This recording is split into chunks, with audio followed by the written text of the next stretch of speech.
Hello class, today I am going to start your chapter number 9, Urban Livelihoods. In this chapter we will learn about different aspects of urban livelihoods. Let's start.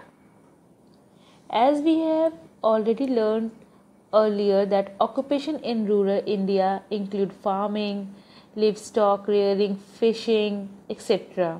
These occupations are called primary occupations. So the primary occupations are those occupations which depend directly on nature. So here below given the picture can be seen that the farming, here the farming is going on. This one is a part of primary livelihood. Next is the occupation that turn raw material into finished products or goods are called secondary occupation. For example, we get sugar from sugarcane, cakes and cookies from flour, which is made from wheat, chocolates from the cocoa beans, and the cotton cloth from cotton balls. So, where are all these finished products made? These all products made in the factories or industries. So, that is called the secondary occupation. Next is the occupations that provide services are called tertiary occupations.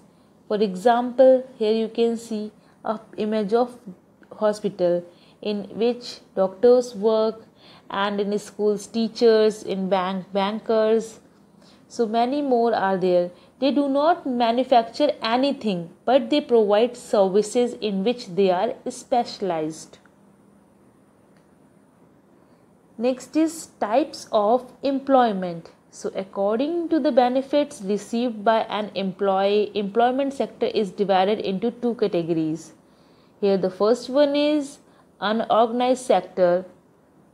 In this sector, the domestic worker, here you can see a large number of people in India work in the unorganized sector, which means that they are either self-employed such as a fruit or vegetable vendor, or employed by someone else such as domestic help. So here the garment worker.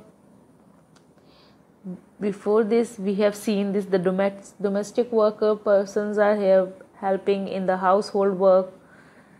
They are getting some salary for this work. Next is the garment worker. Under the factory, more than one persons are working so that they can earn their living. So here you can see the next one is the fruit vendor. Either you can say they are self-employed because they are selling their own vegetable and fruits. Next here the part came migration. So what the word migration? Many people from villages come to towns in search of jobs. So this is called migrant labor. Here you can see the image of migrants.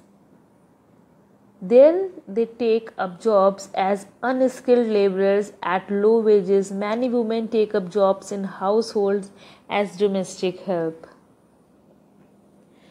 So after this, their life is very difficult, but the life is very difficult for them as they have to build makeshift houses with tin, sheets and bamboo and set up temporary colonies to live in. These colonies are called slums. Such colonies are very congested and facilities such as sanitization, drinking water, electricity supply, etc. are not proper. But for their living they have to survive somewhere and do some job to earn their living. Next is organized sector. So the organized sector includes large scale industries or agriculture units that follow rules and regulation laid down by the government. So they provide employment benefits to the employees, and people who are employed in organized sector enjoy benefits like subsidized health and medical facilities, paid leaves, etc. These all things they are getting. Here you can see how organized the office is seen over here. The meeting and the conference is going on. In a bank, the clerk is working. These all are the parts of the organized sector. And the organized sector provides benefits to the employees. So here the next, hope you all have understood the chapter. Thank you.